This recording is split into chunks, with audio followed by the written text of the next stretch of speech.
welcome back to your one and only source. We're your hosts. My name is Phoebe. Oh my God. I almost immediately yawned, and I didn't want to start off on that foot. Because I would have jumped through the computer screen and throttled you. My name is Caroline, guys, and you may have noticed 2026 has been off to like a little bit of a wonky start for us. So apologies for that. We just have been, I feel like, through it, for lack of a better term, the past month.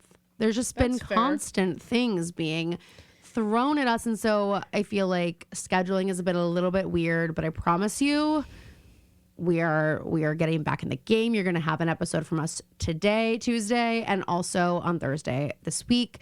So, hopefully we're making it up to you. What were we going to say? Oh, nothing. Okay. Well, I was thinking, so for these episodes, we're also still kind of like finding our footing and what exactly these Tuesday episodes are going to be. Like, we're going to talk about pop culture of that time. We're going to talk about like certain things in the show, but I think we'll also talk about our lives a little bit and kind of use like this time to do that for those personal updates. If anyone's just fiending for them, So I thought I could just start with like, what's up? And I'll tell you about me first because I'm going to freaking New Orleans this weekend and I've never been there. I know. It's going to be so fun. I'm really excited. We're going for Gibson's Bachelorette. It's going to be a freaking blast and a half. Can I tell you some of our themes, what we're doing this weekend, what's on the docket? Mm-hmm. Okay. So we get in on Friday. And that night is Twilight-themed. Everybody knows that in every woman's bachelorette party, you have a Twilight-themed night. So that's night one for us because it just seemed like the easiest possible way to break the ice, get everybody super bonded super quick. Just kidding, but we are doing a Twilight theme. So everyone has to dress up like their favorite character from Twilight. And no, I can't tell you who I'm dressing up as, but you can certainly guess. Know, it's top secret. Well, I know you know, but if you didn't know, it is. what would you guess? Who's the one with the super curly blonde hair? Super curly. Rosalie, I guess. Is she's one of the other Victoria, and it's red hair. Oh. Who has long curly blonde hair? Rosalie. Well, maybe that's what. Maybe I'm combining curly. them in my brain. That's Nikki Reed. Is Rosalie. Yeah, Rosalie's the woman who's with Emmett. My monkey man. Yeah. Yeah, that's probably a good guess. Who would you be? Carlisle? Wait, I keep forgetting you're not like a Twilight head, which I hate about you. And so I don't even know if like you know who Carlisle is. I do. I've seen the first movie. That's so and maybe the embarrassing second to one. say. New Moon? Is that the second one? Yeah, that's the second one. Yeah, I think I've seen that now one that too. you're into reading, now that you've brushed up your reading skills and you know how to do it again, let's relax. get started on the Stephanie Meyer anthology. Hey, everybody. I did read 12 books last year. Okay, like why not 13? Just kidding. Just kidding. That's not a month. That's not bad. But that was my goal last year. Okay, then you did it. Like, do you Thank need me to give you a high five? You no, did I'm just it. saying you're acting like I didn't read anything last year. I read 12 books. Joshing. Well, it's because you famously are like, you're like, I'm not reading hard enough. I'm not reading what I should be reading. Everyone is judging me because my Goodreads isn't up to date. Like, that's like all Phoebe thinks about right now. Sounds like I'm joking. I'm literally not joking. You texted us yesterday. You're like, okay, so I've decided. No, I did that. That's my goal this year. I think that sometimes I do, but it's not because it's not because of what other people think, and it's not because of my Goodreads. It's because I don't like how I feel when I don't read. But I need to like build that muscle back up in a way that it's like I don't feel tortured when I do it. Yeah. So I think that like if I am picking easier books to read for this first half of the year, the habit will be built and my brain will enjoy reading before bed so that when I decide to start, I have to pick up the books that I have been on my list and I do want to read. Mm-hmm. But they're not necessarily books that you just like pick up when you haven't really been reading. I do feel that like although poignant and an important work, 1984 by George Orwell is not the book to like get back into reading. It's not maybe going to be the one that you're like, I can't put this thing down. I know, and I learned that. I'm about 20 pages into that one, and I think I'll pick that up at least in July. You made it 20 pages in. And just remember, I did tell you to do Animal Farm instead because it was less daunting. Right. And you said no. Well, I've already read Animal Farm. I haven't read 1984. I bet you don't remember anything except that it's a bunch of animals. Bunch of animals. And one's named Napoleon. The pig. What was I just going to say? I think I'm going to read the ones that I haven't read. The Hunger Games books for the new Hunger Games. Like when that book. Because like those instead of the Twilight Well, eventually series? I'll get to them, but I just think I want to believe you. I have to strike while the iron's hot because you're gonna get mad at me for saying this, but like, what if you lose your drive? And now Caroline's projecting. I'm not projecting. I'm just saying like because Caroline famously, and she says it about herself. You know, she reads like 100 books and then she doesn't read for 5 years. So what? Maybe like 1 year and not even, but I am currently in that phase. I've read like 10 books in the past like month. I know, that's crazy. How many books has Kelly read this year so far? I don't know. That's a good question. Probably a lot because she got a Kindle for Christmas. I like the concept that one of Dad's New Year's resolutions like 2 years ago was to read 52 books in a year. That's one a week. And the concept that Kelly could read 52 books in a year before Chris Connell, our dad, does is epic. And now that I know that was his goal, it's mine. And now that I know that was his goal once, my goal is 53. Yeah, and I'm going to do it. And I'm going to do it in January. And then Dad is going to participate in the discourse that was happening on Twitter a couple weeks ago where it's like, you didn't read real books because they weren't about like evolution.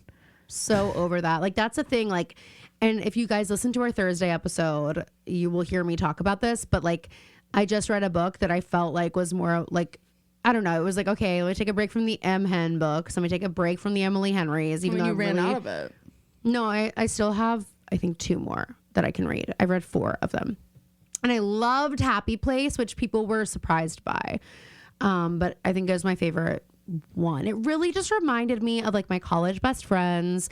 The premise of it is that like, and it's going to be turned into a movie, but the premise of it is it's like a group of college best friends. A couple of them are dating, whatever. And they do like a trip every year. And it's like their lives are you would like it. Yeah, and their lives are changing and like people are getting married and having children, like all kinds of things. And it's I don't know. Anyway, I loved it. But I do just want to say to Emily Henry, I think that we should consider, and I know the deals are done, but like, why are we immediately selling these all to Netflix? I know. I feel like I saw Housemaid again yesterday. I know you and Mom are supposed to see it today, right? Mm-hmm. And it was like sold out. And I know it was sold out because I went to go look at my seat, make sure no one's sitting by me. I'm sitting, one person sitting in a row for 4. I'm like, certainly no one's going to come sit up here. Every seat in my row filled. But thankfully I did a double feature. So I was 15 minutes early. I was the first one in the theater.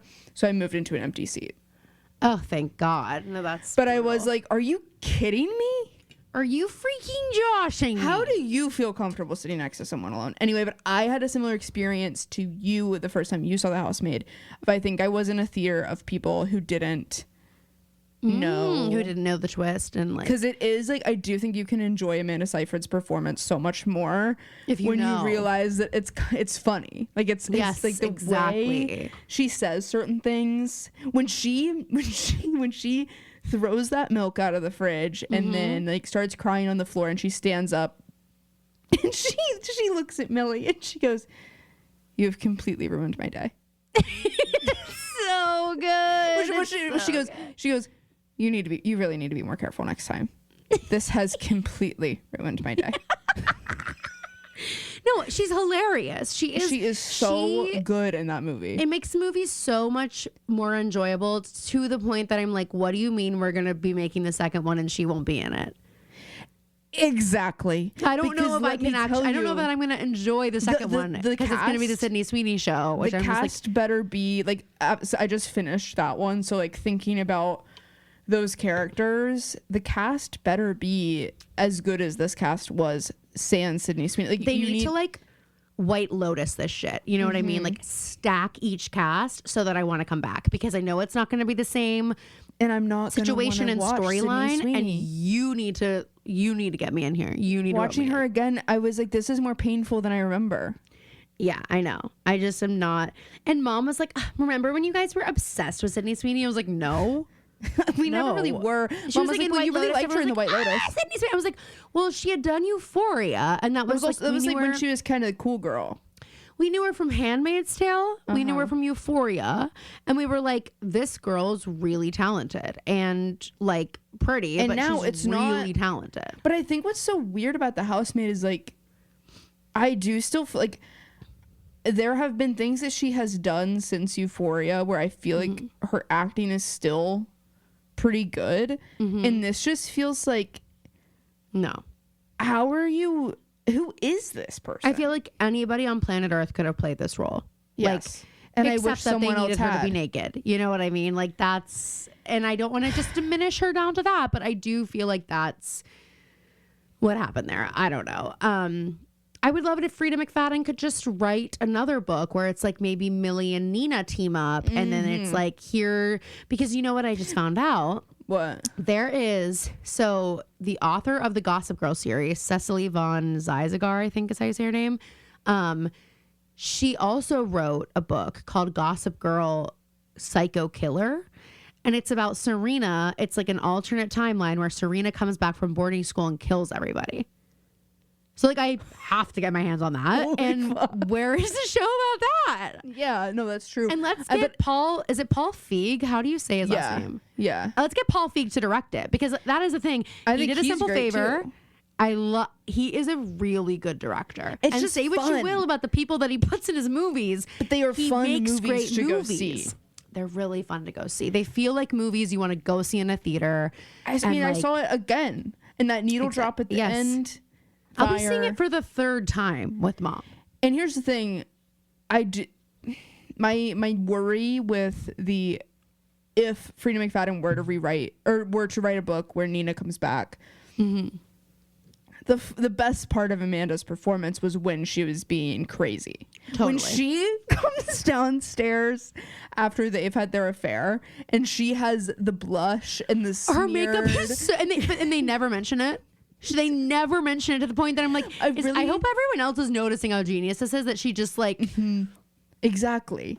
I really liked that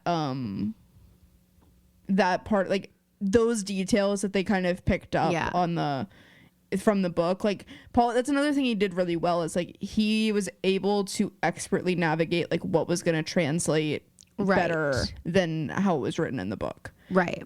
Totally. Yeah. Anyway, so I saw that yesterday. And I saw Is This Thing On, which you gotta go see. Really? It's with Will Arnett, Laura Dern, directed by Bradley Cooper, and he's in it, but I almost didn't even recognize him. So it's not like it was gonna bum me out. No, but it's also funny and it's heartwarming and it is sad, but it's not like, I didn't come away from it like in a bad mood. I was like that. I really enjoyed watching that, and it was cool to see Will Arnett not be like fully a goofball. Like he was like, it was, and Laura Dern was extraordinary, of course. Like she's just such a good actress, and she's such a comforting, and I kind of like seeing her in a role where she's not like, there's more like, not, I don't know how to put this in a way that makes sense, but like she's a comfort character, or she's a comfort actor, but the character isn't like, there's still like something interesting happening with the character that isn't like a marmy, or like she's not playing like a mom. And Renata is completely different. It's not a campy performance either. It's just like, anyway, she's so good in it. I'm not going to spoil who is in it at one point, but there was a moment where I was like, what? Catherine Cohen? No. Catherine Cohen? No, that wouldn't have made me react the way that but it's also, it was a cool, and Amy Sedaris is in it. It was a cool insight also into like, and obviously I know it's not completely realistic. There were a lot of letterboxd reviews that were like, that is just not how the comedy scene is. Like, you don't like get XYZ from doing it for 2 weeks as a hobby. It's a movie. Exactly. But it was cool to see comedians like have a perspective and like talk about that scene and coming up, and how like there are nights where if they have a joke they want to work through, they'll go to 5 different open mic nights. Yeah. And do it. Who else was in it? But Will Arnett, Bradley Cooper, and I think the guy from Will and Grace. Sean Hayes. Sean Hayes was in it, but he's not the person I was thinking that helped them write it. But 3 of them wrote it together, and I don't know. It was really good. I really enjoyed it. I was worried it wasn't going to live up to my expectations, and it did. So I had a perfect double feature yesterday. Wow. Saw that first, and then saw Housemaid. Okay, well that sounds like a good day. Yeah, I was gonna go see a movie last night, and I was like, I don't want to see this Primate movie, and there's just not really that much that I want to see. I probably will see it. You what? I will be seeing Primate eventually. It's not like speaking to me, but I know that I'll see it.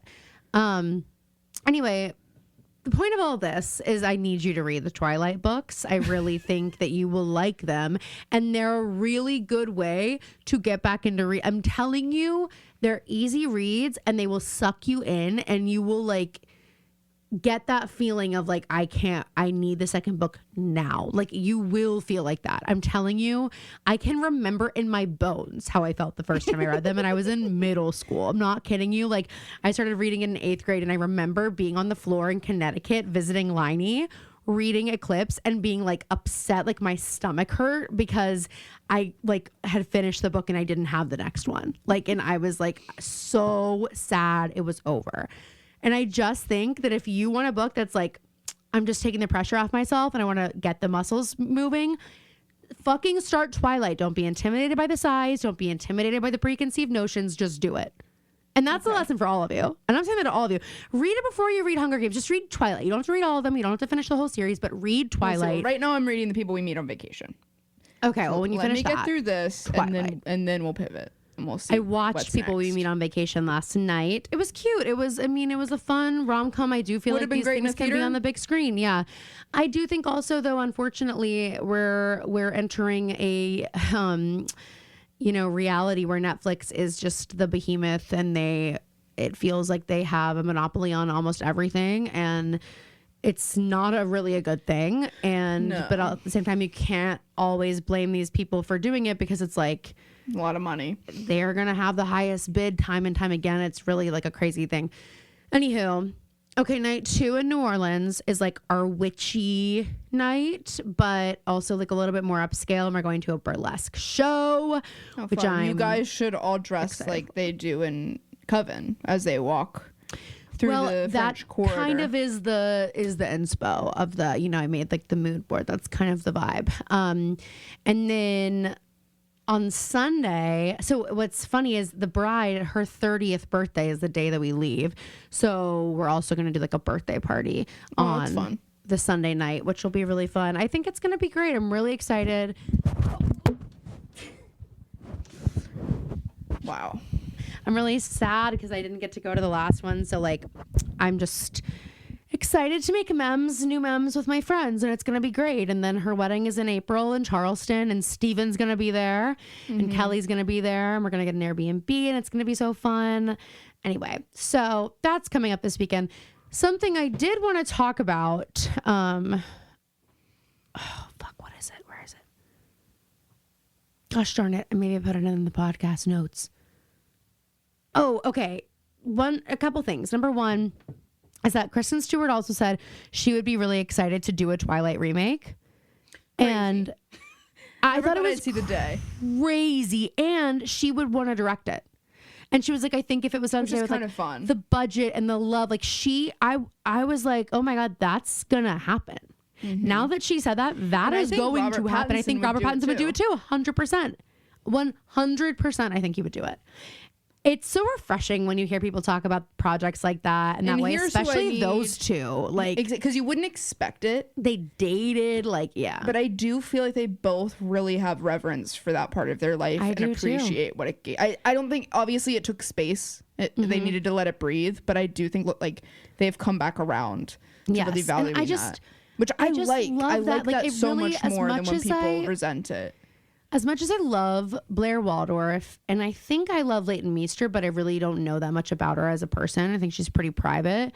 But, like, everything I hear about her is how, like, not excited she is to talk about Gossip Girl, how she wouldn't want to go back to, like, all these things. And I'm just like, what happened on that set that makes you talk about it like this and, like, not have the reverence for what it was, you know what I mean? Kind of like, I hate to sound this way, but like the life that it gave you. Well, yeah. And I think she like acknowledges that, but it also just even just in like the way that she speaks about it, it's like, even though she might be saying that she's like grateful to it, the way she's delivering that line gives her a way that I don't think she really like, I don't know. But anyway, I think it would be so cool. And so that was another thing. But in 2026, I've decided that I would like to conquer my fear of flying. Because I'm going to be going on some big, long international flights, and I cannot be scared of it. I just can't be. So a couple things that I'm like doing. Number one, I did buy a neck pillow, a comfy neck pillow. And the last flight I was on was a Delta flight. And did I talk about this at all on here? I don't think I did. So. I was flying back from Vegas. I had 2 Delta flights. The first one I get on, it's like a 3-hour flight. I'm in a middle seat. I'm alone. Oof. I'm also sick as fuck. And I was like, this is my hell. This is going to be horrible. It's a long flight. Like, oh my God. For me, that's a long flight. I go in. First of all, the seats are so much more comfortable than the seats that I'm used to on like Southwest, United, whatever. The TV is obviously in all the seats, and I was able to like watch literally, like I could stream Gossip Girl on it. I could watch like whatever I want. You can see how much longer is left in your flight. You can look at the menu. They have all kinds of fun snacks. I got 2 free glasses of wine on these flights. But the most important thing is that the pilot comes on the intercom and he's like, this is going to be a bumpy ride. And I was just like, fuck my life. Like, I'm going to freak out. And every time that there was turbulence, it literally felt as though there was like some kind of buffer between like the plane and me. Like it felt like I wasn't being like shaken up in my seat. It felt like there was turbulence I was aware of, but it like, whether the plane was engineered a different way or whatever, like I didn't move as much and I wasn't as scared, to the point that I literally left and I was like, I wanted to ask the pilot. I was like, do you like is the plane constructed differently than other planes? Like literally, that's how much I noticed it.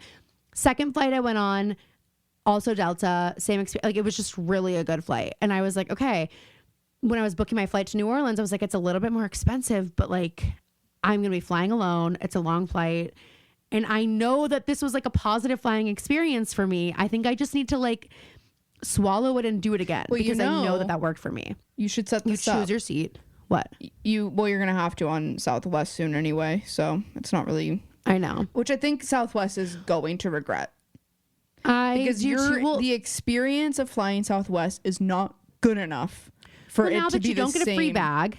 Yeah. And you don't get. And that, like for you guys, those are the things that set you apart. That and your like quirky hospitality vibe. Those are the things that doesn't even really exist anymore. The Delta people were so much nicer. Why you would take away the things that to me are the reason that I like, other than convenience, because it's what I've always flown. Right. Those are the things that stick out to me as reasons I would want to fly there.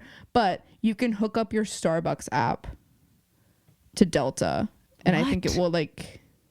Combine, it does something with your points. Ooh, well, because I was like, you know what, I was tempted to do Southwest too, because I do have even part of like a partial flight voucher on Southwest, so I was like, I could use this, but the flights were like really expensive anyway, so I was like, it's not making like enough just of a use that for when you have like a flight. That's what I was thinking. I was like, I'll have a cheaper flight and I'll just use it on that. But I was like, I have these like points on Southwest, but like I want to have points on Delta, so I was like, I'm gonna just do this, whatever. I'm flying Delta. And I'm like very much, I like feel so much better. I don't have a sense of dread coursing through me. I got one of those like air things where you can connect your Bluetooth speakers to the thing, because like the last time it didn't really work for me, so I did have to use their headphones, which was fine, but I would prefer to use my own. I've got my meds taken care of.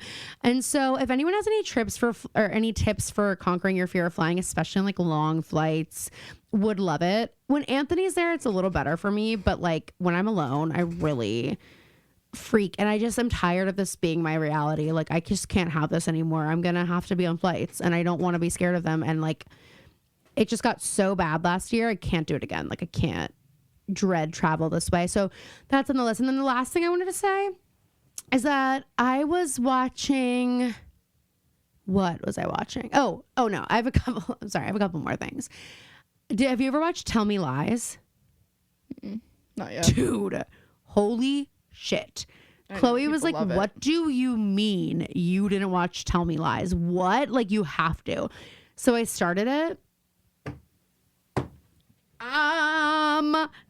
Devoured the 2 seasons in like a millisecond, it feels like. Injected in my veins. New season coming on the 13th. Oh my God, today, if you're listening on Tuesday. Holy shit, Grace Van Patten is so good at acting. She was the girl that was in the Amanda Knox. She was Amanda Knox, yes. She is so good. She is so good. There is so much sex. So if you're absolutely living for heated rivalry and all the softcore porn or hardcore porn we're getting there, then you will also love Tell Me Lies, because you get a lot of it there too, although it isn't usually male gay sex, but you do get a lot of sex. The storylines, but guys, I was watching it and like in the first couple of episodes, I wasn't really sure, kind of spoilers for Tell Me Lies, if Lucy, Grace Van Patten's character, was like, because she's like the main character, she's supposed to be kind of the protagonist, but she's like objectively a bad person. And that becomes a lot more clear as the show goes on. And it's like, okay, no one is supposed to think she's good. But in the beginning, I was like, this girl is a massive problem. Like she needs to be rehomed. Like she needs to be taken out of this college campus. She should not be unleashed on a college campus. And then I realized she acts like a lot of college freshman girls. And it's the craziest show. I'm obsessed with it. I've never seen such an insane, like, you think the relationships in Gossip Girl are toxic? Holy fuck. Phoebe, you need to watch it. I haven't felt this passionately about a show in like a minute. It's so good. You will go feral for it. You specifically will love it. It's crazy. Okay. You can't imagine. I'll do that instead of doing, and I know that I just told you that I was rewatching Pretty Little Liars with Brecken, but I did say while we were watching it, and you're gonna want to die when I say this. Probably. It's I think it's due time for one of my own just organic Phoebe only rewatches of Pretty Little Liars. Wait, what? So you're already rewatching it and you're gonna start rewatching it on your own, so you're gonna have 2 rewatches going of the same show? Yeah. Phoebe, no. Phoebe, I'm putting the kibosh on that. I am putting my foot down, and I just love having it on. Get over that. And here's the thing, like, I'm having something else on. I'm happy we're doing Gossip Girl. It's gonna be great. It is. I'm having growing pains with it, and I think because it's not my show, and not that it's not my show, but like I don't feel the kinship to these characters that I did, and also I think it's hard to remember how we felt when we first started about like. But I did, like, I was watching it and I was like, I just like miss my girls. I get that. I do miss my girls. I miss Hannah. I miss Hannah. I think that you will start to feel like that though, because I relate. I didn't have like growing pains, obviously, because it was our first podcast, but I wasn't like immediately like, I love these girls. These are my girls. Like, and certainly the way that I felt about it changed so much throughout the course of the show that by the end of it, like I was like fatigued a little bit, but I was also like, these are my girls. Like my love for Hannah was so real. I do feel like you're going to get there with it, but it might take a minute. It's okay. But you still love it, right? Yeah, I do. I don't think these characters are as likable as the Liars. Other than Blair. The Liars are famously incredibly likable. Okay, other than Arya, they're all relatively likable and redeemable. Serena, unlikable. Chuck, unlikable. Dan, unlikable. Jenny will be unlikable. Eric, unlikable. Vanessa, nasty, loathable. Blair, lovable. Yeah. Blair and Lily, they're the redeeming qualities of the show. Okay, well, look. Just, not of the show. I mean, character-wise. That's what I mean. You're stressing me out. Well, Georgina will be here soon, and then you'll feel fine again. Okay? Just chill out. No, I know what you're saying, but I do want Tell Me Lies to replace that. Because it'll be quick. And everyone's about to be talking about it. Because the 3rd season is coming out in 2 days. That is true. I mean, I always see it. I know it's on the list. It's on Hulu, I can't believe it took me so long. So for me, I feel sometimes on my TV, because I use Mom and Dad's Hulu, which because it's live, I can't have it actually on my TV. Yeah. So sometimes stuff on Hulu, like, I put it on the back burner because I don't want to have to do the HDMI cord and everything. I've been watching on my iPad. I'm dead with the way you went. Flash my iPad at the camera. I've been watching it on my iPad, not kidding.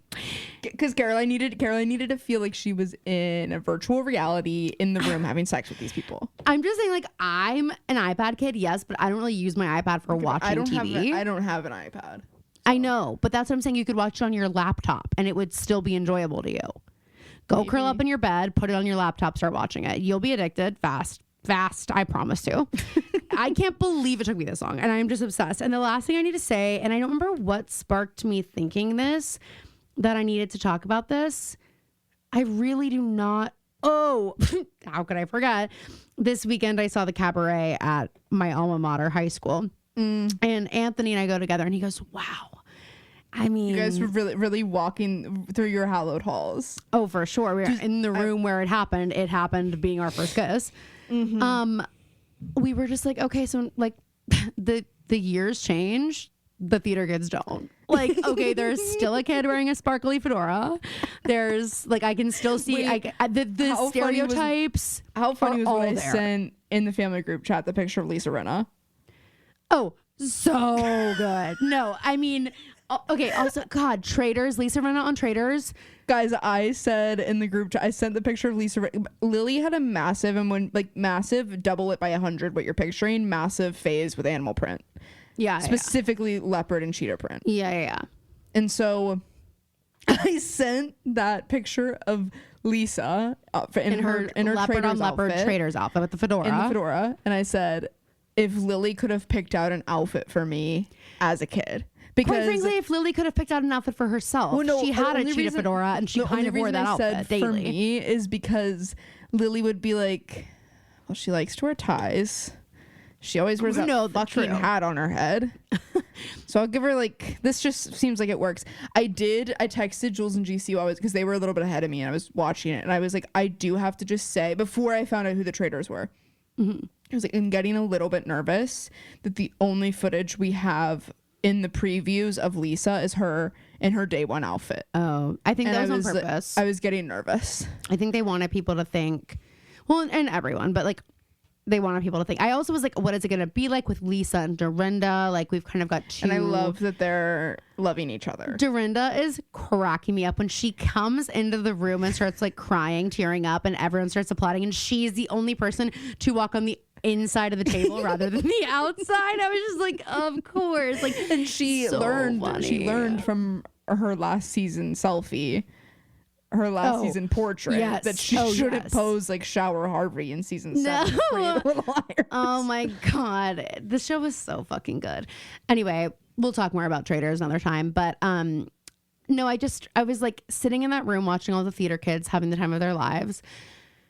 And I remembered a time that Mom really like thought this outfit was gonna eat on me. Like we went to American Apparel and she got me to do. Oh yeah, she got me one of those like tutu skirts that was like really in. You know what I mean? It was like a looser version of like a tutu. And then she got me this red like velvet skirt to go over it. And like then I wore like a black shirt with it, and I remember feeling super cute because it really made my waist look small because the skirt was like I was wearing like a full like hoop skirt to school. And this happened to be the day that we were learning how to do old age makeup in theater class, and I had theater like 7th period. And so I go down and like I was like so a Caroline's face. like, guys, I'll just leave it on. I can go. Bitch, that's how the story ends. That's what I was about to say. You just took the punchline of the joke. I'm in there doing my old age makeup and I'm like, I'm leaving this on. On the day I'm wearing a full hoop skirt to school. And I walked to my English class where I low-key had a crush on my teacher and also a boy in the class I was like talking to. Why were you doing What? Why did I do that? And I walked through the halls. Like people saw me walking and they couldn't miss me. Again, hoop skirt. So if you guys had any doubt about like if you guys were like, well, Caroline just seemed so cool in high school. She was, but she was a theater kid.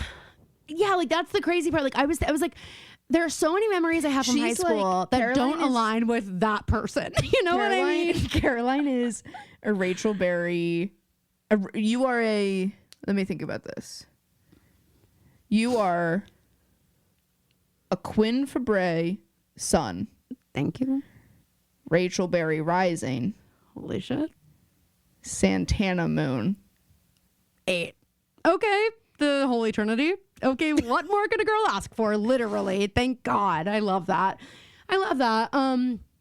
Yes, correct. Yeah, I am just like, why? What were people thinking as I'm walking through the halls? Nothing you actually want to know they were thinking. Looking like an old woman wearing a full hoop skirt. Think about the people who like in no universe is there any class in that building at any given time they would imagine let's teach the kids how to do old age makeup. So like imagine someone who like barely knows you just seeing you and be like, why is there a little old lady walking through the hall? Did you guys see Caroline Connell today? And everyone's like, everyone's like, used to there's wear a crazy ghost here. There's a ghost walking through the halls. She's old as the hills, and she's wearing like a period outfit. Like she's wearing like a hoop skirt. I love Old as the Hills. Old as the Hills. So I also remember my crush saying like, "What is on your face?" What is that? I sat next to him, and this was in the time when like we weren't like fully taught. We were like texting, but like we weren't like. I was like, I'm gonna make him like me, but he hasn't figured out that he likes me yet. And I did this. That is just not obsessed with attention, good or bad. Like, why did I guess I thought it would be like hilarious. Like, I don't know. Like, what the fuck was I thinking? And I just like, as I was watching those kids, I was just like, God, I really did that. And that is a regret I have. Okay, fine. That is one day in high school that I regret. We found the one regret. You're welcome, you guys. You were begging me to announce one single regret, and I found it. And that's the only one. And don't try to get me to find another one. Anyway, I just needed to say that on air. I was like, the people need to hear this story and know the truth about me. And know the truth about me. But now we can talk about... Well, wait. Okay. Guys, it's Tuesday if you're listening to this, which means... Caroline is either living in a good or bad household, and I'm either true. I am like having to pull myself out of my bed on Tuesday morning. And here's what I'll say. Here's how I described this today. Okay. Sunday feels like Christmas Eve on a year where there's a really good possibility you're on the naughty list. You're getting you are like, but you're still really excited at the possibility that maybe you made the nice list. You weren't. Yeah. But you are like going to bed with one eye open. Like there is a big possibility I'm getting coal in my stocking tomorrow. 100%. Hey guys, we're talking about the Steelers game, by the way. Yeah. They made the playoffs, you guys. The thing is, like, I'm not even, a huge sports fan. I know it's a surprise, but my husband is, and that's why Phoebe said it'll either be a good house or bad house tomorrow on Tuesday. But I really get so I also feel like it's Christmas Eve. I'm really excited for the Steelers game tomorrow, but I'm also so scared. I do feel like, and you're in Pittsburgh, so you can probably test this more. Dude, but I went to the grocery store last night at do you feel it was like the energy is very different for this playoff game than it has been? Do you want to know what was playing on a loop in the grocery store? Here we go. This episode is sponsored by BetterHelp. Listen, you guys, we're all seeing it. The new year, new you propaganda. And let me just be the one to tell you, 2026 does not require a new you. But a less burdened you would probably be nice. And I believe everyone deserves that. And I also believe that therapy can really help you get there. And if you have listened to this podcast for even 1 minute, then you probably know that I'm a massive advocate for therapy. It has helped me a lot. For a really long time, the concept of a new year was literally petrifying to me. I didn't want to think about any goals. I didn't want to discuss them. I didn't want to make a vision board or write anything down, because then if I didn't achieve them, to me, it felt like I was a total failure. And that was really scary to me. I had a lot of fear of the unknown. I was plagued with self-doubt and felt this immense pressure. And all of these things together just honestly made me want to shut down.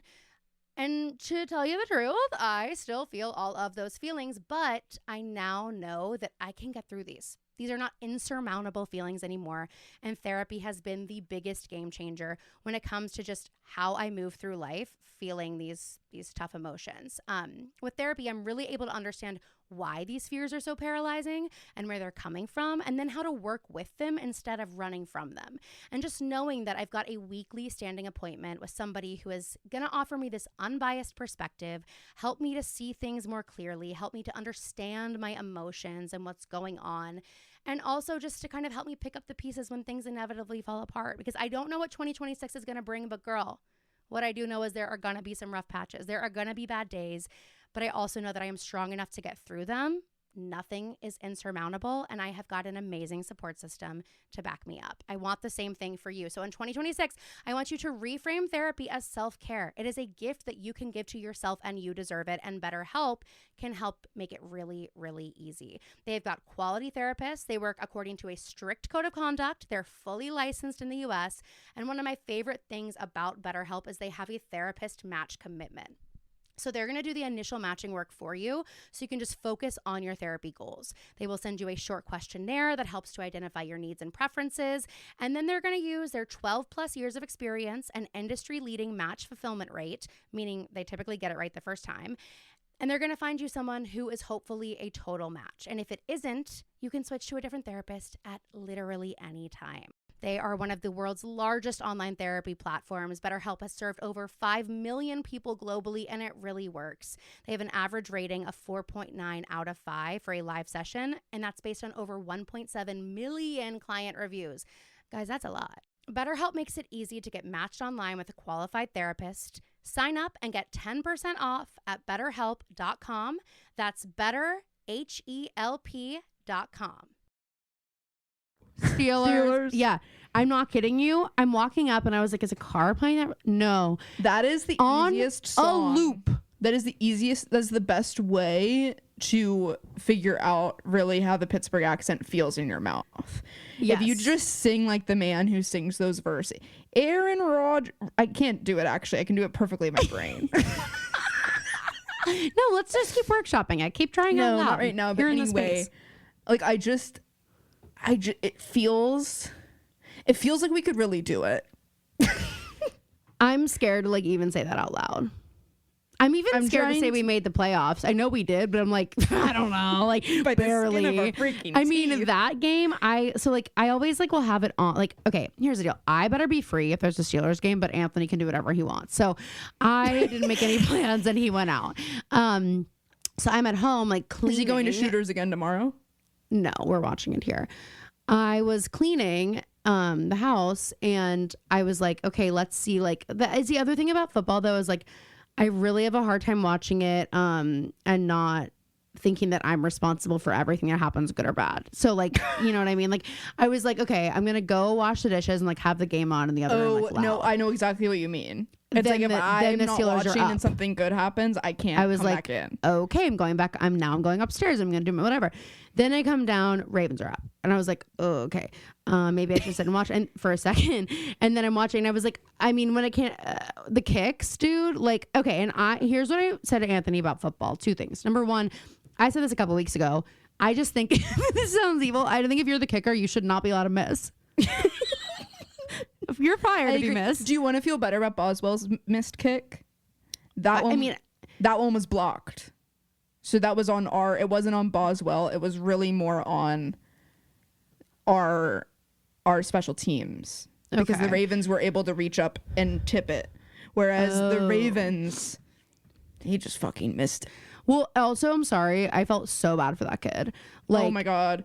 So what did you see? Boswell went up to him at the end of the game. Oh, that's really sweet. Because But if I was that kicker who missed it, I'd say get out of my fucking face, because you also just missed that kick. I don't want to talk about it. That's so nice of Boswell to go up to him. I mean, I was like, I feel sick for that kid. Like, he's a rookie, but he was a little cocky before he went to go do it. He was like on the sidelines, like, blah, blah, blah, like put me in, like, yeah, like fuck you, like he was like all. So I was kind of like, that's fair. Yeah, but I still feel really bad because the second it happened, he started crying and he put his hand there. Oh my God, no, I actually can't think about it. It makes me feel sick. But anyway.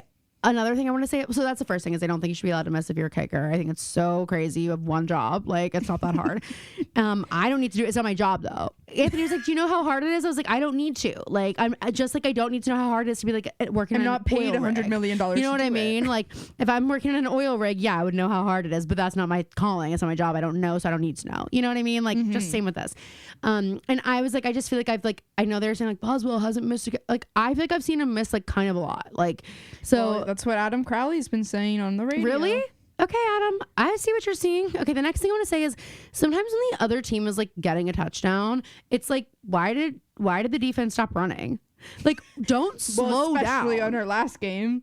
I know. When they kept throwing balls into the middle of the field, and I'm like, wait, are the Steelers even on the field? Are the Steelers playing? Wait, no. Is there another team out here? No, literally, I was like, who are we throwing the ball to? We're just throwing it willy-nilly and hoping it ends up somewhere. Like, are we crazy? But also, I'm saying sorry. when the Ravens would throw it, and then there wouldn't be any Steelers defense even near I also thought you were talking about when Aaron Rodgers would throw the ball and it would just hit the ground. Well, and where was that going? Where was anybody in the world? He gets so mad, and it's like I can tell either he's trying to pretend like that wasn't his fault, or someone did genuinely get the play wrong. And me and Mimi always say, I do not want to be that team if I fucked up at halftime, and I'm not even worried about Mike Tomlin. I'm worried about going into that locker room. Don't show me Aaron Rodgers on the sidelines, because it scares me. He's just seething every time I see him on the sidelines. He's like, are you fucking kidding me? Like, I'm like, does he hate his life? And then he's like, thank you for bringing me here. And I'm like, what? But anyway, there were just moments where like a Ravens player is like running into the end zone, making a touchdown. It's like, I know that like you think they're definitely gonna make that touchdown, but what if they slipped? Or what if like you just had a little bit more juice in you and you could just run a little bit and grab them? Like, all I'm saying is like, everybody's where's the follow through? Everybody's giving like, up. Everybody's like, if we get rid of Tomlin, and by everybody I mean Anthony, everybody's like, who do we replace him with? I think I found our Caroline Elizabeth Connell. That's hilarious. You're right. I kind of cracked the code on it. Like, you and Aaron Rodgers seen up the team together. I'm like, hey, what was that? Why did you slow down? We don't know that was a done deal. We don't. Why'd you miss the kick? Fired. Hey, fired. You're firing people on the sideline, and then like the owners are having to be on the sideline. Like, hey, you're not fired. They're like, we don't. I'm like, she just has to don't say that. Don't say that. You are fired. Don't undermine my authority. You're fired. I'm gonna go take the pads off. Go home. I kick it. I miss. I completely actually don't even kick the ball. I kick like the grass. I'm like, okay, well, sorry, but it's not supposed to be my job. I can't help I got thrown in here because my kicker missed one, which isn't allowed. It's not supposed to be my job. I'm supposed to coach. And those who can't teach. And those who can't teach gym. Anyway. And those who can't teach gym, coach professional football. Yeah. I'm just like, but yeah, don't you agree? But Anthony agreed with me about the like, don't slow down. Mm-hmm. I agree.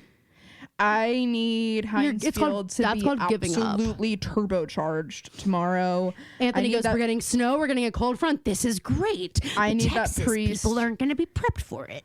I need that priest there. That's so funny. With actually, like, we need to be pumping holy water into the sprinkler system. Totally agree. Because that was the end zone he missed on. I know, it's crazy. It's epic. So funny. It's epic. So awesome. So this is not a sports podcast, but it did just briefly become one. But now you guys kind of know what headspace. And guys, everybody calm down. Everybody calm down. I know we sound so smart. Barstool, put down the phone. Dave Portnoy, we are not moving to you. The answer is no. We're happy where we are. Thanks. 93.7 The Fan. No, thank you. Adam, put down the phone. ESPN. Yeah, we'll be Red Zone. Don't call me. Adam will be guests, fine, but we can't. I mean, we have our own thing going here. If you can afford us, And I also don't want to give out my football advice for free. Because I get paid to give it to the top teams. Caroline, I've been meeting with Tomlin tonight. I'm gonna be like, so the first thing, what's up with missing a kick? Tell Boswell that can happen. And number 2, I felt like sometimes no one was catching a ball. What's up with that? And number 3, why are you slowing down sometimes, Redding? I mean, if you're tired, you should have slept more. I don't think it's okay. And that's what I got to say about the game. All right, good luck. You need to Google the Indiana Colts owner. I saw. And then the player. That's you. Oh, the woman. The woman in her fur coat that she has had designed to be a Colts fur coat, and she's in a Countess Luann fedora. I love it. And she has her own notepad. And she's a tough What is she writing down? I bet it looks a lot like my notes when I'm writing down during the games that I'm watching. When Caroline's washing dishes, the Steelers scored. Anthony sends me a picture tonight of you with a notepad and glasses on. And he sends you a picture through the window of me meeting with Mike Tomlin and says, like, why didn't she let me come in? And I'm like, I'm sorry, it's not a good time for you to meet him. This is a business meeting. Just drop me off, and it's not a good time for you to meet him. Sorry.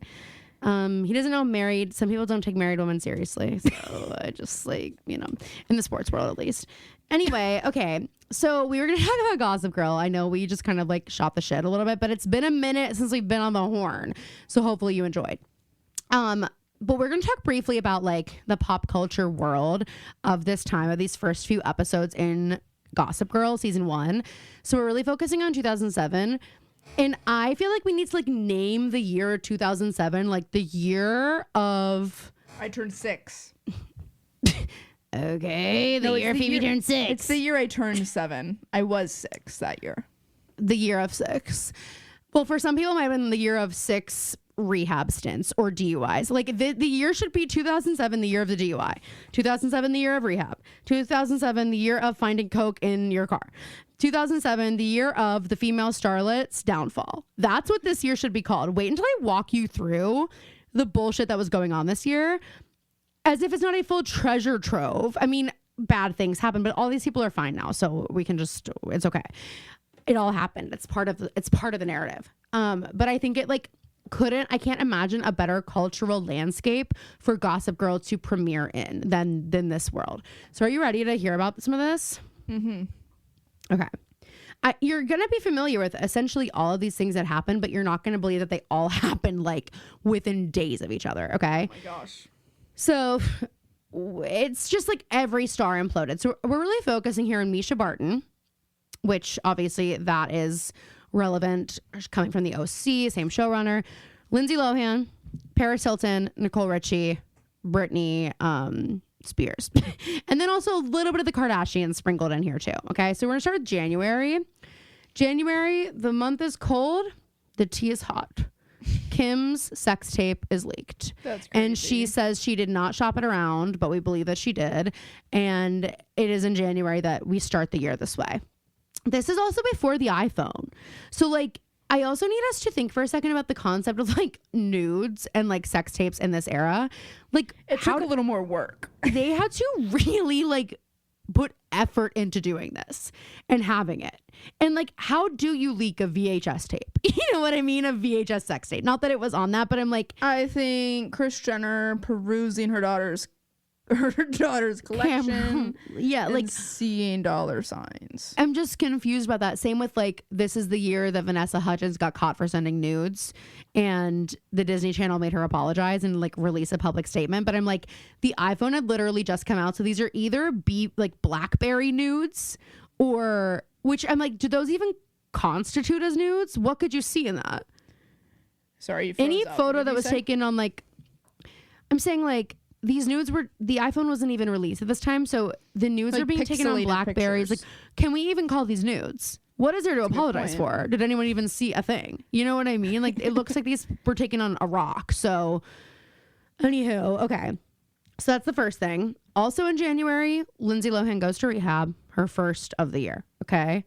Mm-hmm. I'm going to try to go in chronological order. We'll see what we got here. Okay. We're moving into February. Britney Spears shaves her head. This happens in February, okay? 2007. Wow. Yes, she also checks into and out of rehab in the same day. Nicole Richie gets a DUI in February. Misha Barton crashes Nicole Richie's car on Sunset Boulevard in February. But everyone was okay. I don't think I realized they were friends. Misha Barton was connected to them. Oh, very much. Paris Hilton arrested in February because she was driving without her headlights on. And then when she got pulled over, they found out she had a suspended license. So she's also arrested in February. Okay. And then I think also in February, it was either February or March, Paris Hilton leaks the blind item that Lindsay Lohan is seeing Samantha Ronson, which is a little Pretty Little Liars callback if you need that. What do you mean Paris Hilton is the one that leaked that? That is epic. That is I want to know what fight they got in that made her do that, because they were all hanging out. I know, it's so crazy. Okay, then in March we've got Khloe Kardashian getting her DUI. So okay, and that's where we get the classic. Your sister's in prison. Kim stopped taking pictures. Your sister's in jail. Yes, or your sister's going to jail or whatever. Yes. Okay, great. Moving on to April, Lindsay Lohan steals $10,000 in clothes from her roommate in rehab. And she then gets sued by this person, and Nicole Richie sends this person a nasty fucking text, which I will read to you. Oh, I think we've covered this before. We have. Are you okay? I know you have nothing, but Jesus fucking Christ. Are you so desperate for new clothes you're willing to file a police report to get some? I'll go to Goodwill for you and pick out a nice new pair of pants for you to wear and split open because you're getting so fucking huge. If you're going to do drugs, at least have something to show for it. It keeps going. I don't have the rest of it. So that also happens in February or in April. Also in April. Okay. April was a quiet month, I guess. In May, Lindsay Lohan has a DUI. She crashes on Sunset. Coke is found in her car. She ends up having to go to rehab. She then gets another DUI in June. We get she goes to rehab. How many DUIs do you have? Can you have? Yeah. Like, no, and I know. Also, like, even before just putting the thing in the car, that means you can't start the car without doing the interlocks. I know. I wonder if these are like other people's cars or like, I don't know. Is she driving without a license? Like, if you're not like, she must be. Like, it's crazy. Like 3 strikes, you're definitely out. I'm comfortable with taking someone's license away with 2. I'm comfortable with taking their license away. Depending on the severity of the first one. Yes, exactly. Totally. If you killed someone, obviously. For sure. In May, Misha Barton also overdosed on shrooms at Nicole Richie's party and woke up in the hospital saying, "Who's the bitch who called the cops?" Paris Hilton goes to jail 2 times in June. The first time she goes, she serves like 3 days. She gets sent home, and then she has to go back like the next day. And there are pictures of her like crying in the car on the way to jail the second time. So there's that. Then why isn't there like a really good concrete documentary about all this? This is what we were looking for when we were watching that Queenmaker thing. This is what we wanted. I know, exactly. Okay. Brittany, I said she checks into and out of rehab in the same day. The next day has the umbrella moment with the paparazzi. The very next day. Perfect. In August, Gimme More is released, that song. In August, Lindsay Lohan goes to rehab again. It's crazy that as this is all happening, she's still releasing some of the best music she ever has. Releasing some of the best fucking music. This is also the year she performs Gimme More at the VMAs, which is famously one of the saddest Britney performances that we have. Definitely. Lindsay Lohan goes to jail in November. I missed one in August. Nicole Richie goes to jail in August for DUI. She's pregnant. Yeah, goes to jail for a DUI while pregnant. And then Misha Barton is arrested. I don't know. Misha Barton is arrested in December for a DUI as well. All of that happened the year the Gossip Girl premiered. And I'm like, people were mad about Gossip Girl. But can you believe like all those girls were hanging out together and they were doing all this and then they were going on talk shows and saying, no, I don't do drugs. No, none of this is true. Like Paris went on David Letterman. He made her cry this year. Like all those things were happening. I can't believe insane? All those mugshots that we've seen, all from this year. That's crazy. What'd you say? The one of Lindsay Lohan with the spray tan and the bad lips. Yes, that's this year. The one picture we have of her in the car where she's blonde, she's like that picture's from this year. The picture, obviously, of Britney and Britney's hair, by the way, sold on eBay the next day for like over $10,000 the day after she shaved her head. Fuck. And then of course they got like divorces. So like Britney and K-Fed divorced this year. Lindsay Lohan dated everybody under the sun. Justin Timberlake and Jessica Biel got together this year, started dating. Also, I didn't know this. Ryan Reynolds and Alanis Morissette were engaged for 3 years. They broke up this year. I think foreshadowing. I did know that. Other like relationships during all of season 1, Blake Lively, Penn Badgley were dating. And the rumors are that she cheated on him with Ryan Reynolds, and then that's when they officially broke up. But they also broke up a couple times because she dated Leonardo DiCaprio for a little bit. And I think Ben Affleck, there are rumors that she was responsible for actually, this is a crazy rumor. I don't know if this is true, so I wasn't going to say it, but now I am. And it's totally a rumor, and I don't know if it's true. But the rumors are there were these nudes that were leaked, and there was no head in the nude. Apparently, like, you can't see who it is, but people matched up a birthmark, I think, and maybe a tattoo, but definitely a birthmark to Blake Lively. So step monster Kate. Fucking crazy. That was sent to Ben Affleck, okay? And the rumor is, and this is like literally, again, heinous if not true, heinous if true, the rumor is Jennifer Garner leaked it because it like broke up her marriage, like was part of why which I'm just like, what? I don't buy that. That can't be true. And then there was a joke made at an award show, and they were like, and it was like, I think it was Reese Witherspoon who said it. She said something about like, make sure you don't put your head in the picture when you take nudes. And it was like, apparently, well, what year was Reese Witherspoon's DUI? Oh, that was, I think, later. Maybe. She also went through her divorce with Ryan Felipe during 2007. So it would have been after that. I know. Isn't that crazy? The first iPhone was released. Also the BlackBerry Curve with BBM. Both were released in 2007. Like, it was an insane year for pop culture. Superbad was released in 2007. That movie, like, I don't know. It's bonkers. But yeah, so isn't that crazy though, if true, about the nude and Jennifer Garner release? I just can't see her doing it. But that is what the scrolls say. Crazy. And the scrolls are Reddit feeds. So I don't know that the scrolls are always accurate. But like the fact, I mean, there needs to be a book just written about 2007. When did The Housewives debut? The Real Housewives? I want to say it was before that, wasn't it? Desperate Housewives was in 2007, I believe. Dang. I know. Well, that inspired Housewives. Okay, then yeah, Desperate Housewives came out 2007. Hilary Duff did her With Love performance with the viral dance that everyone does. That happened in 2007. Haley Duff and Kim Kardashian had some major beef in 2007, and their like emails to each other were leaked where they were Haley like, Duff also she has beef with Hillary now. Well, yeah, allegedly. But yeah, it just was like such a crazy time for like it girls. There were also rumors about Lauren Conrad having a sex tape at this time. It's just wild. Like, I don't know.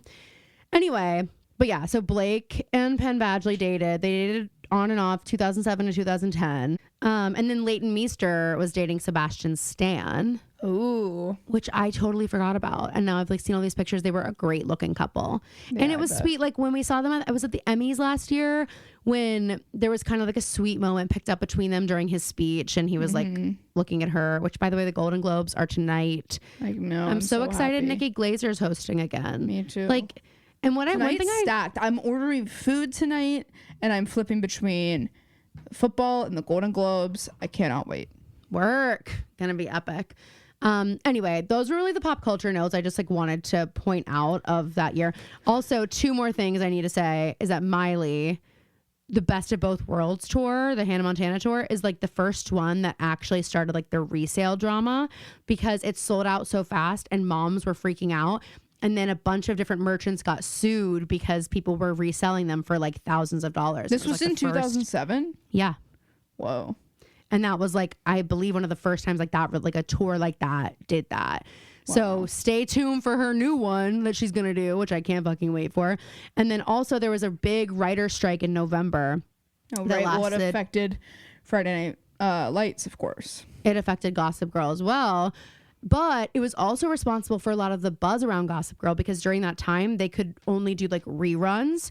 So they were playing reruns of this first season and people were like, that was what they were watching. And so that's kind of how so when it came back, it like came back with a vengeance. People were like really excited about it. But anyway, I feel like it was like a perfect time for the show to come out, especially with the way that they like leaned into the negative feedback about it. Like I agree. Within this cultural context, it was perfect. Anyway, so just to give you some context of like what was happening in the world when this show was happening and when we're like in the first half of season 1 and these kind of things were happening. But we were also going to talk about sleepovers in pop culture because Daredevil has such a good one. And we were like, I don't know. I feel like the sleepover topic was like a hot one Yeah, everybody was having sleepovers. Everyone was having sleepovers except for the Connell girls. Do you want to know? Mom was not a good fan of. I had sleepovers, and if I ever have kids, my kids will not have sleepovers, and they won't like me for that. But that's just the truth.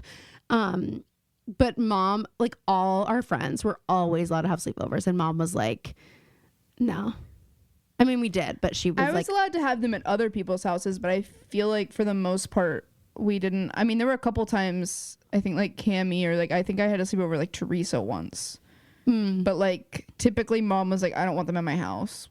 Well, it's hard. I remember that was like I never wanted to be at our house. I wanted to go to other people's because like if I went to a sleepover at Caitlin's house, no rules. That's true. But it was also like she was the youngest. Crowley's house was so fun for sleepovers. Yeah, it was great because the parents were on the 3rd floor, and the setup was just like so cool. Yes, they couldn't hear anything. They always had the best snacks, and I feel like Caitlin's room was like massive. It was humongous. She had a TV in her room. And she had like a little like alcove, and it was like purplish carpet, like light purple carpet. I remember being there for a Super Bowl party and playing Polly Pockets up there. Wow, I can't believe he let you do that. I can't believe he let you come up there. I think you were like with the older kids, like watching the Super Bowl. Why'd you put that in quotations? We just talked about what a football fan I am. That's crazy. Well, I put together a list of sleepovers. Okay, let's see it. You're like, first one, my sleepover in 3rd grade with you start talking about the sleepovers you've had. Oh my God, one time I had a sleepover. I'm not going to name names. I had a sleepover at someone's house, and I thought it was just going to be like this group, like a specific group of people, like 3 of us.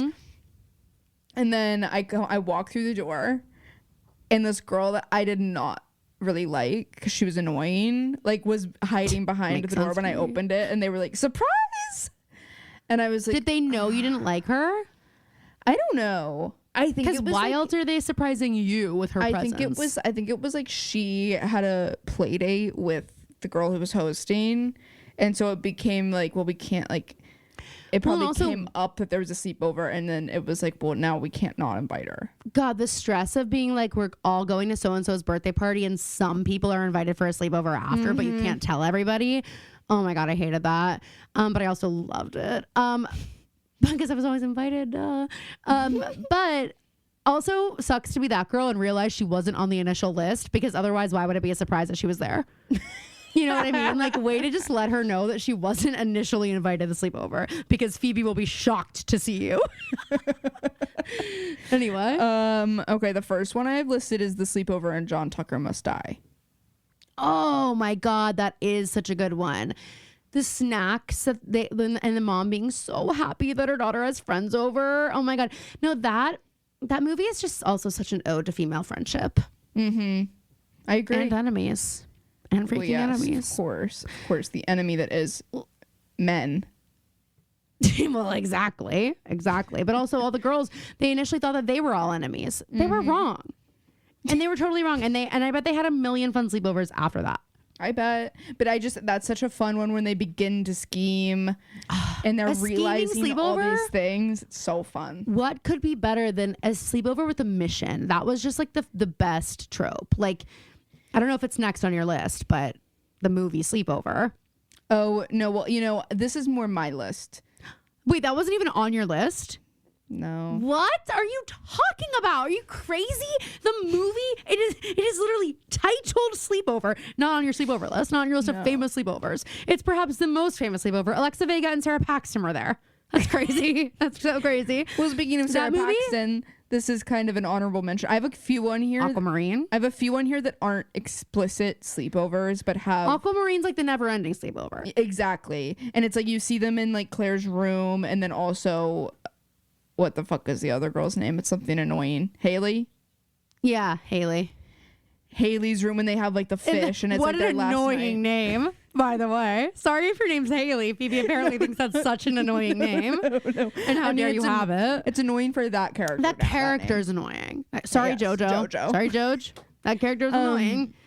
But yeah, Aquamarine has just such beautiful sleepover energy. It's also that energy of like the summer when like you can have the never ending sleepover. It's not like out of the question to have multiple sleepovers. And also just like, oh God, the idea that also the thing about the famous sleepovers is they all have like a few tropes that make them so great that it's like, even if those things happen outside of a sleepover and a plot, I still get that same feeling, which is like the makeover. I love a good makeover. Which is what Mean Girls almost made the list, but there wasn't a concrete do they enough. have a sleepover? I don't think they do. I tried Googling it, but I don't. But it's like think a similar vibe. Like you could see them having a sleepover in Regina's room. Like, well, that's why also on my list, my other honorable mentions, Pitch Perfect 2 specifically. I just watched Pitch Perfect 2. They all live in that house together. And there's a scene where Becca's coming back from her internship and she sees them having a pillow fight like through the window. Oh. And like they're all in like cute PJs and like really bonding. Me next Pitch week at the Perfect 2. Bachelorette. Pitch Perfect 2 is an honorable mention. And then Parent Trap, Sleepaway Camp is the never ending sleepover. Oh and my God. This is a key to like sleepovers have a specific kind of energy because they are technically having sleepovers, but it doesn't feel like a sleepover until they're sharing the Oreos and talking about and piercing each other's ears. Specifically when we're in what is it called? The isolation cabin or whatever. Like that moment of the sleepover. Yeah. Where it's like, it's kind of like, oh my God, wait, I don't ever want it to be morning. I want it to stay night. And it's the same thing when there's like rain kind of vibe where it's like, I don't want it to stop raining because I like being trapped in here with you and like having this kind of like girl hoodie type moment. I still just, but even so when they're all in the cabin together, like in the moment where they've got like the pranks that they play on each other, like I love a good sleepover prank, which is another reason I can't believe the movie Sleepover didn't make your list. Sorry. Their epic scavenger hunt where they have to like lie to the parents. I love that trope. Jane Lynch is the mother. Like it's, that movie is the epic sleepover, is the most epic sleepover with the older brother who's like in charge and he's sort of like a nincompoop. Doofus. Nincompoop. He's sort of a complete and total nincompoop, you know what I mean? Yeah, I guess I should have put that on the list. It's just like, it's not a movie that really sticks out for me and my life. But I have a few more. One is Clueless is another movie that doesn't have an explicit sleepover. Even though Elliot does come over, that's kind of a sleepover vibe. Like, he brings in the vibe of, like, he just wants to watch movies with her all night and, like, bake cookies and do whatever. Yes, but also Cher's whole vibe anytime the girls are over gives sleepover. I agree. Then the makeover scene. We have the first depiction of a sleepover probably ever. Grease. Oh my God, look at me. I'm Sandra D. You're right. Oh, and that's a Mean Girl sleepover. That's a Mean Girl sleepover. And a sleepover I've probably been at before.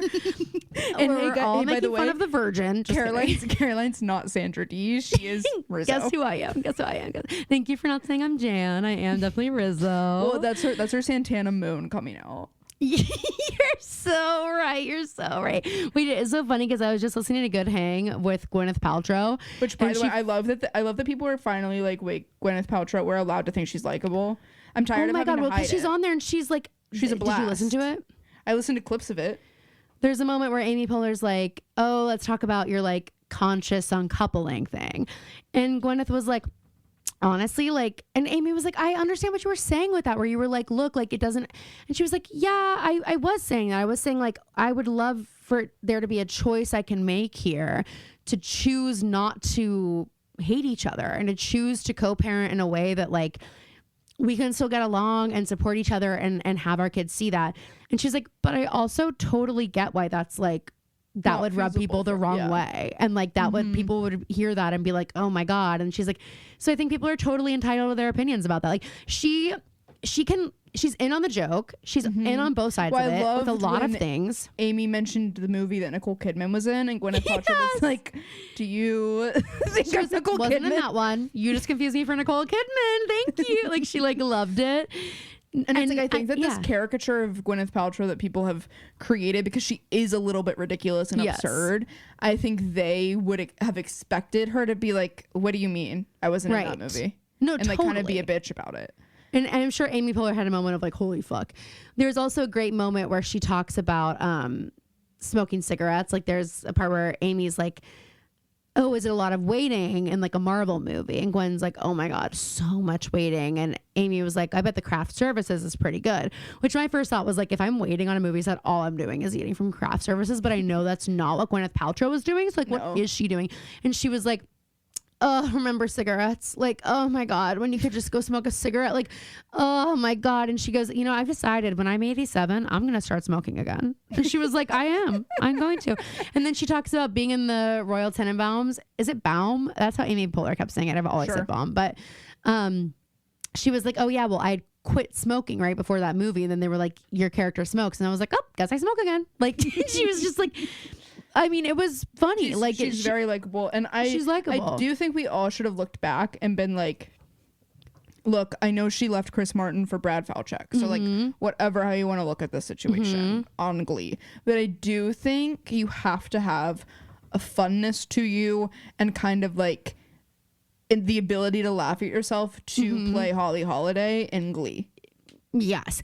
And what I initially brought this up, the reason is because she brings up Glee on the podcast and how much she learned from it. And she was like, I mean, compare a movie to Glee. She was like, holy shit. It was the most productive set I've ever been on in my life. Like she said, they got so much done because a TV show, it's like they're just spitting out content so fast. She was like, it really changed my perspective on like work ethic on a set and things like that, which is kind of cool to hear someone say about Glee. But anyway, my last two sleepovers. Yeah.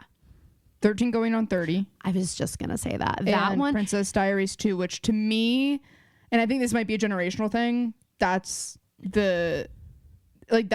I feel that way the way that you feel about sleepover. Like to me growing up, that was what a sleepover. Sorry, I have to catch my breath. I thought, oh my God. I literally, Phoebe, I thought you were about to say that Princess Diaries 2 for you is like the more formative Princess Diaries movie. And I was like, oh, no. It's not. Oh my God. I mean, it's an amazing movie. Raven Simone's in it. Like, of course it's great. They literally surfboard on mattresses going down a massive slide. Julie Andrews surfboards on a mattress. No, that sleepover, when I think of like amazing pop culture sleepovers, it really is the sleepover movie, Princess Diaries 2, Gossip Girl, Daredevil. Like those three for me, massive. But I do love the 13 going on 30 when they all sing Love is a Battlefield. And like, but I am like, where are your parents, girls? Where are your parents? My mom would have been like, isn't it weird? I had to jog my memory about that one when I was like Googling everything. And I was like, is it the sleepover where she gets like, is it her birthday party? Is that a sleepover? And she gets like super sad. And then I was like, wait, you're right. She does have a sleepover as a 30-year-old woman. With a bunch of 13-year-old girls. Who were like, oh my God, you wear a thong? Yeah, like. And her like, oh my God, you just kissed an adult man? Yeah, and one of the girls is the girl from The Secret Life of the American Teenager, the redhead. That's the girl she meets in the elevator when she's like, can you see my underwear? Totally wearing them. Or whatever. Like that's that girl. Really, was it Ashley Benson, Brie Larson? Massive jumping off point. I know. And it's never the main ones that kind of pop back. Well, Jennifer Garner was the main one, I would say. No. I mean, you mean the little kids? Yeah. Well, you know, I'm gonna say something kind of controversial here and maybe mean, but I do feel like part of that is the whole point of Jenna Rink's story is that she transforms into the popular girl, but she wasn't. And it's like the popular girl look at and like feel is more marketable for those actors. You know what I mean? Like, yeah, that's fair. Those girls were it girl. They were cast to be it girls, and they were actual it girls in real life. Whereas, you just said something mean. Can I say something mean? And then maybe we put a pin in this. Yeah, I love that. My theory on the Lucy Hale, Ian Harding project, okay, is that they are seeing how much people adore Ashley and Tyler and Shay and everybody, like, and they're not having to even do a project, and Ian and Lucy were like, how can we open this back up? Let me just piggyback on that by just saying that I did film a whole TikTok about this, and then I didn't post it to my drafts, but I did film a TikTok talking about this movie I'm kind of alluding to that because also I was like, why did they announce it before this Christmas when it's not coming out until next Christmas, unless they want an entire year of milking the Ezria content to promote this movie, which I cannot blame them for. I do not blame them. Is it gonna? But maybe you should have waited until at least wait until after Christmas, because now it's gonna get lost in the like everyone's releasing a Christmas movie and you announced it and it could get lost. I mean, it won't, but it could get lost in that. But I was like, oh, because now they have an entire year to be feeding us this content, so we're excited. Because now they can be doing everything that they used to do on set, doing their little videos and everything. Exactly, and they should, and good for them, And but I just thought it was interesting that 100%. And why is it somehow still like cooler that Ashley Benson and Tyler Blackburn don't have to do a movie? Their movies are just the TikToks they're making together. That's their movies. And they just will forever have to try less hard, which sounds so mean, but it just is true. They are inherently cool. And I think Lucy Hale is a fucking bad bitch, but I don't know that she has the inherent coolness that Ashley Benson does, for sure. And that's not a read. Congratulations to Troy and Belisario. She's pregnant again. Oh, yes. Congratulations to her. It was a cute post they made. Anyway, you guys, okay, so I know that this was a kind of all over the place episode, but hopefully you enjoyed. As we continue on these Tuesday episodes, we'll continue to take shape and turn into what they are meant to be. But if you have ideas, things you want to hear us talk about, think Pretty Little Punch Bowl, think, kind of getting deeper into the Gossip Girl stuff or the pop culture of the time, etc. Let us know what you would like to see. We love you guys so much. On Thursday, we have our recap of season 1, episode 6 of Gossip Girl, called The Handmaiden's Tale. Really, really fun one. Masquerade Ball. Vanessa Abrams is introduced, so make sure you listen to that. Thank you guys so much for listening. We love you so much, and we will see you next week. And splat.